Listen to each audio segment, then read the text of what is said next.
It all started on a cold evening I'll never forget. The kind where the wind feels like it cuts right through your jacket, and the city lights blur behind the fog of your own breath.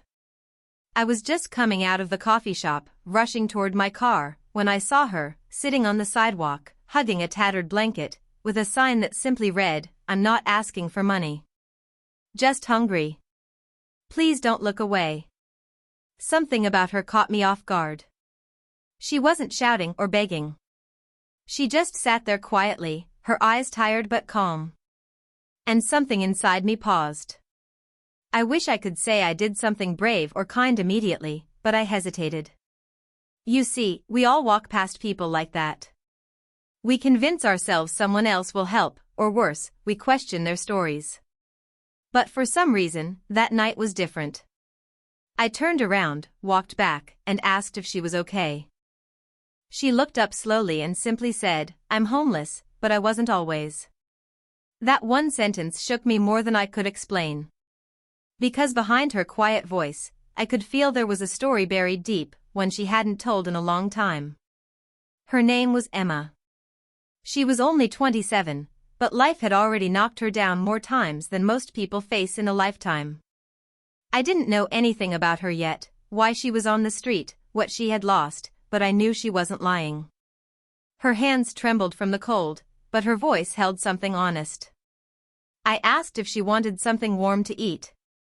She nodded, barely.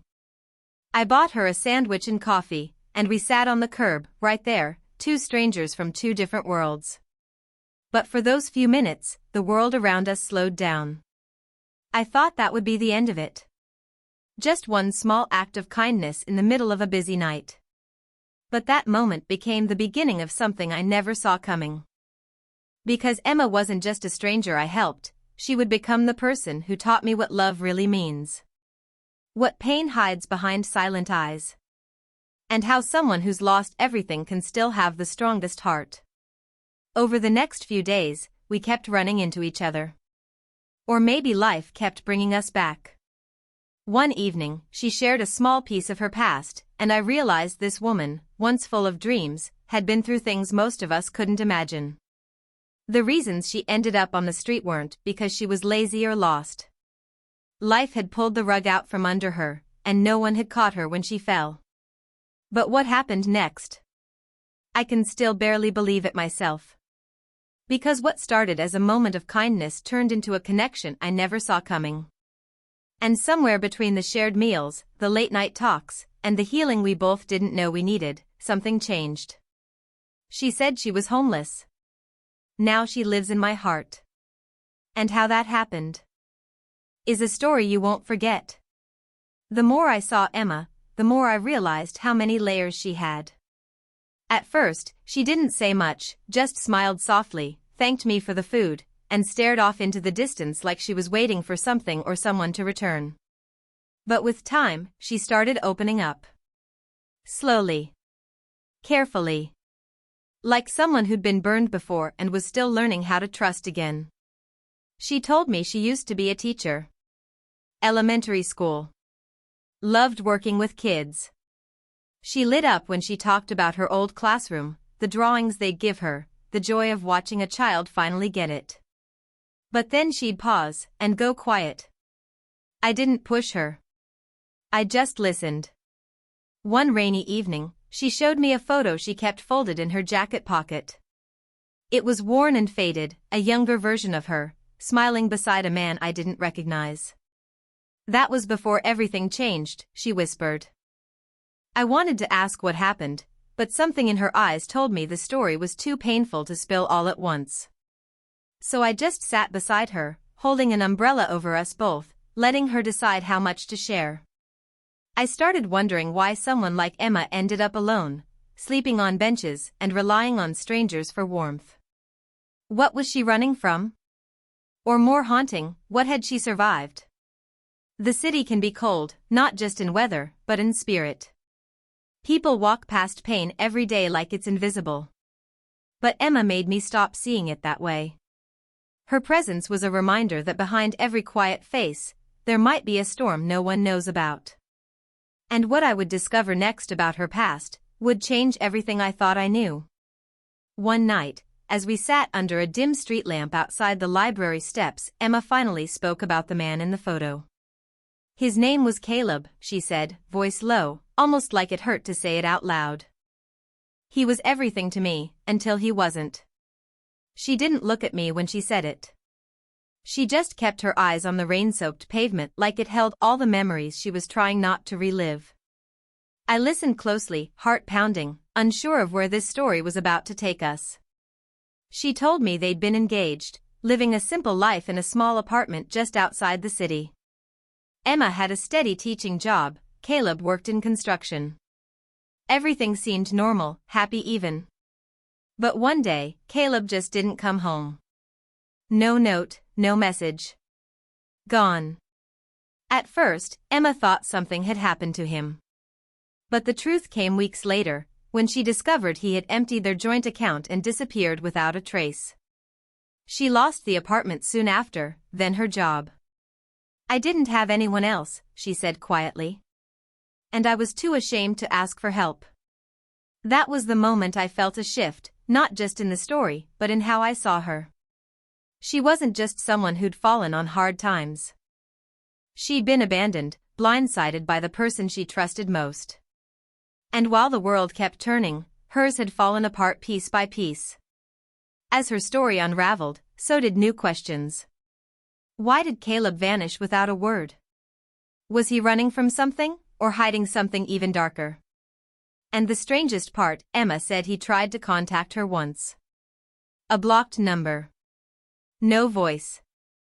Just silence. Something told me this wasn't over. Not even close. A few days later, everything started to shift. Emma had been doing better, eating regularly, slowly trusting me more, even talking about trying to find work again. But then came the message. It was late at night when she knocked on my door, her hands shaking, holding her phone out to me. Look, she whispered. On the screen was a text from an unknown number. I never meant to hurt you. Please meet me. No name. No details. But she knew. It's him, she said. It's Caleb. I stared at the screen, unsure what to think. After everything he'd done, why now? Why reach out after leaving her to suffer in silence for so long? Emma looked torn, part of her angry, part of her still holding on to the past. She didn't know whether to answer or block the number. But the message had opened something inside her that hadn't healed. What if he has answers, she said. What if I finally get to ask why he left? I offered to go with her if she decided to meet him, but even suggesting that made her panic. No, she said quickly. If I go, it has to be just me. That scared me more than anything. Because if Caleb was capable of walking away without a trace, what else was he capable of? The next day, she was gone. No note. No call. Just gone. Her bag was missing. Her phone was off. I searched the parks, the corners where she usually stayed, every coffee shop we'd ever been to, but nothing. It felt like déjà vu, like the night I first saw her on the sidewalk, except this time she was the one who vanished. And then, 3 nights later, I got a message. From her phone. But it wasn't her.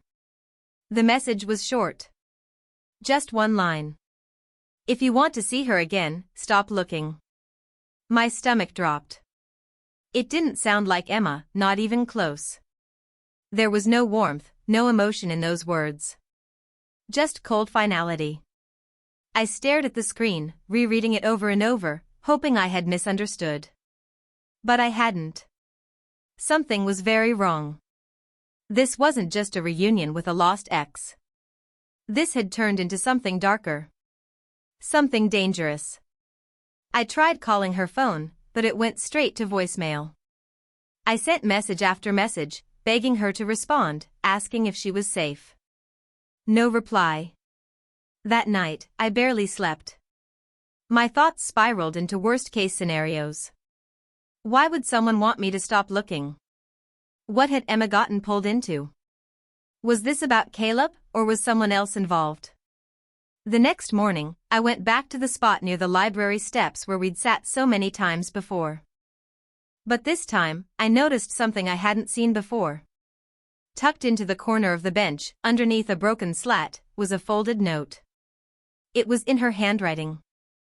My hands trembled as I opened it. The words were rushed, almost like she'd written them in fear. If anything happens, don't trust him. He's not who you think. I made a mistake going back.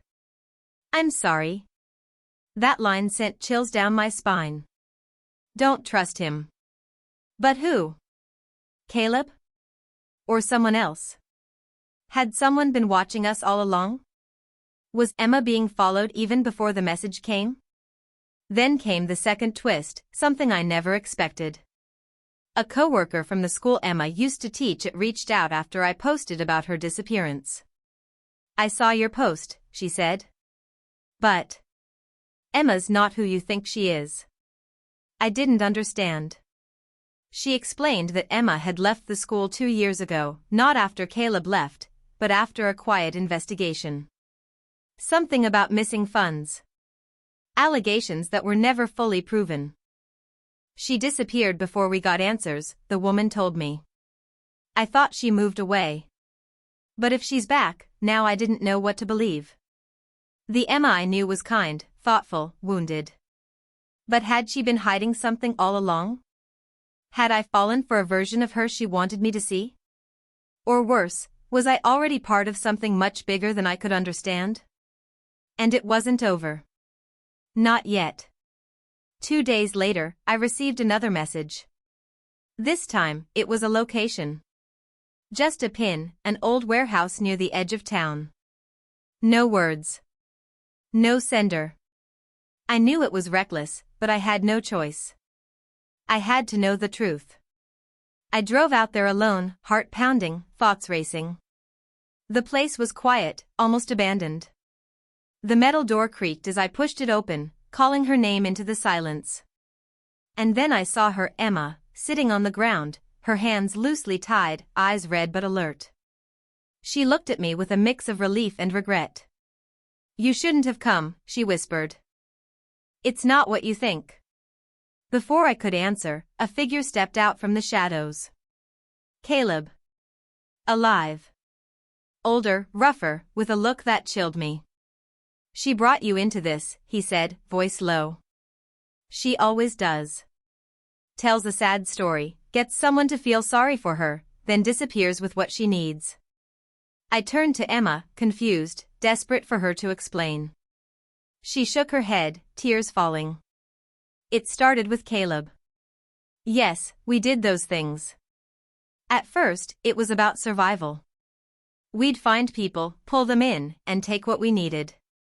But I left that life. I wanted out. He didn't. The tension broke in that moment. Caleb reached for something in his jacket, panic surged through me, but Emma moved faster. She tackled him to the ground, yelling at me to run. I froze for a second too long, but then helped pull her away, and together, we made it out.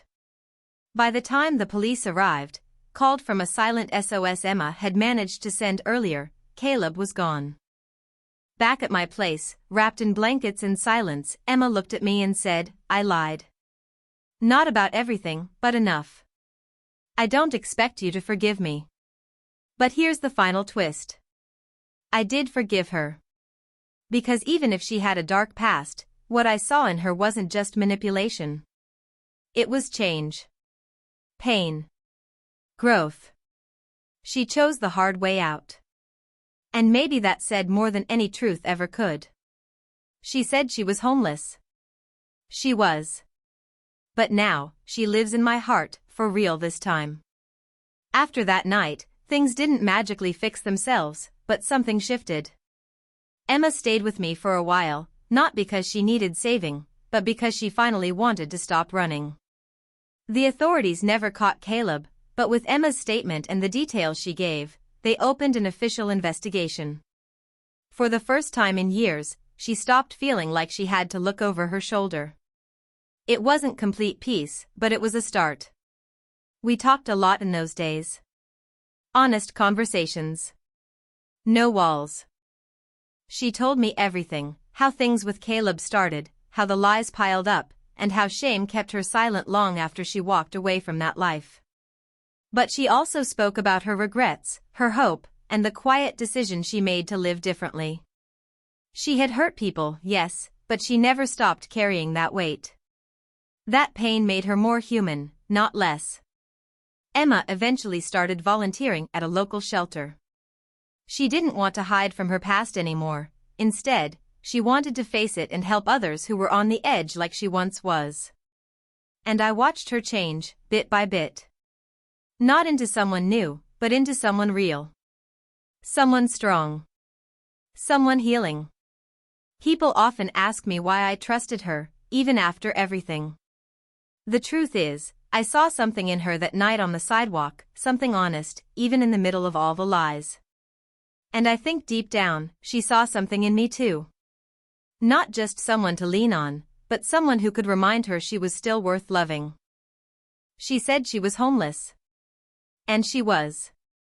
But what she didn't say was that she had also been lost, in heart, in trust, in identity.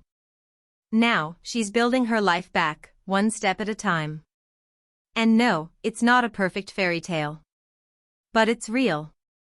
Sometimes, people don't just need a place to stay, they need someone to believe in them when they've stopped believing in themselves. That's the part of her story I'll never forget. Because love doesn't always begin with flowers.